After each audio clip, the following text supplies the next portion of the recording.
ዛሬ ደስ የሚል ነገር አለ። እንኳን ደስ ያላችሁ ላለሁ ናሂና ውብዬ ዛሬ የይቅርታ ቀን ነው። ይመችህ ናሂ። እውነት በቃልህ መሰረት ትናንትና ቃልህን አክብረህ ተናግረህ ነበር። እንዲያልከውም ዛሬ ቃልህን አክብረህ ይኸው ለውብዬን የመሰለ ይቅርታ ይዞ እየጠበቃት ነው። ዛሬ ቀኑ ቅዱስ ገብርኤል አባቴ ነው። እንግዲህ በዛሬ በዕለተ ቀኑ እርግጠኛ ነኝ ውብዬም ታሳፍርሃለች ብዬ አላስብም። ይቅርታ ትቀበልሃለች ብዬ ነው የማስበው። በነገራችን ላይ ናሆም ሲታይ በጣም የዋህ ነው የሚመስለው እውነት ለመናገር እና የዋህ ሲሆኑ ደግሞ ትጎዳላችሁ። እና ዛሬ የልጆቹን እናት በዚህ መልክ በይቅርታ ሊቀበላት እየጠበቃት ነው። ዛሬ በጉጉት የምንጠብቀው ቪዲዮ ነው ብዬ ነው የማስበው።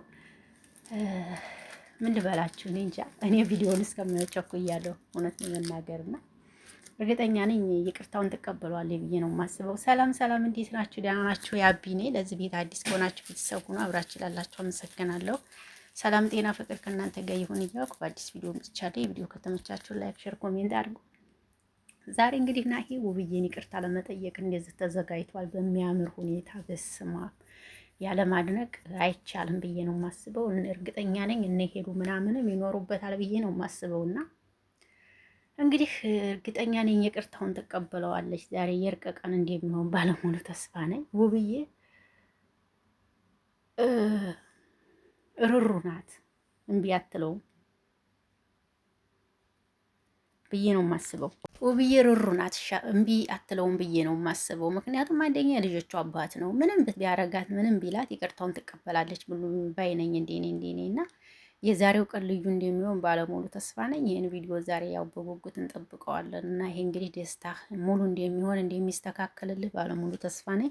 ትናንትና ቃል ገብተህ ነበረ ነገ ውብዬን ይቅርታ ጠይቄ አስደስታችኋለሁ ብለህ ቃል እንደገባው ዛሬ ቃልህን ልፈጽመው ነው እና በጣም ደስ ይላል። እውነት እንደዚህ አይነት ቃልህን ስትፈጽም በጣም ያስደስታልና በጣም የሚወዷችሁ የሚያከብሯችሁ ተከታታዮቻችሁ ስላሉ ዛሬ በዛሬዋ ቀን እንደሚደሰቱ ባለሙሉ ተስፋ ነኝ።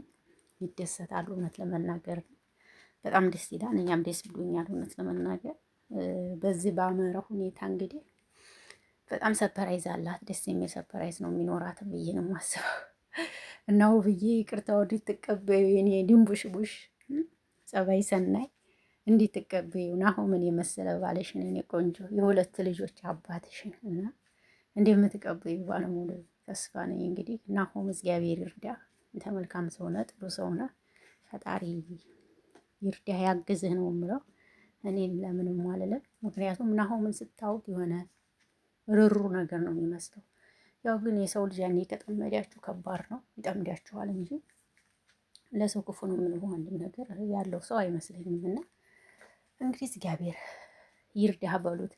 በነገራችን ላይ ትናንትና እንትን ላይ ቲክቶክ ላይ ቃል ገብቶ ነበር ትናንትና ነገ ውብዬን አስደስታታለሁ ምናምን ብሎ ቃል ገብቶ ነበር። በቃሉ መሰረት እንግዲህ ዛሬ ያው ቃሉን አክብሯል ማለት ነው። እና እንግዲህ ውብዬን ትቀበል አትቀበል እናይና ከዛም በኋላ ወደ ፍርዱ እንሄዳለን። ትቀበላለች። የልጆቹ አባት አይደለ አይቀርም መቀበሏ ማለት ነው። ስለማንኛውም እግዚአብሔር ይመስገን ሁሉም ነገር ይሆናል ብዬ አስባለሁ። ናሆም እንደምትደሰት ባለሙሉ ተስፋ ነኝ። እኔ ወንዴ እግዚአብሔር ካንተ ጋር ይሁን። እውነት ናሆምን ቀርባችሁ ካወቃችሁት በጣም ምርጥ ልጅ ነው። የእውነት ስነግራችሁ ያው ቀርባችሁ ስለማታውቁት ነው እንጂ በጣም ርሩ ልጅ ነው። እውነት ለመናገር ያው አንዳንድ የስራው ባህሪ ክፉ እንድትሆኑ ያደርጋችኋል። ያው ለመቀየር ለመለወጥ ስትሉ ብዙ ነገር ትሆናላችሁ እንጂ ናሆም እንደሚባለው ልጅ አይደለም። ውብዬም እሱም መልካም ሰዎች ናቸው እውነት ለመናገር እና ዛሬ የደስታ ቀን ነው። አብረን እናያለን። እወዳችኋለሁ፣ አከብራችኋለሁ። እስከዛ መልካም ቆይታ እንዲሆንላችሁ ለሁላችሁ ምኞቴ ነው። ይሄ ቪዲዮ ከተመቻችሁ ላይክ፣ ሼር፣ ኮሜንት አድርጎ አብሬያችሁ የነበርኩት አቢ ነኝ። አመሰግናለሁ። መልካም ምሽት። ባይ ባይ።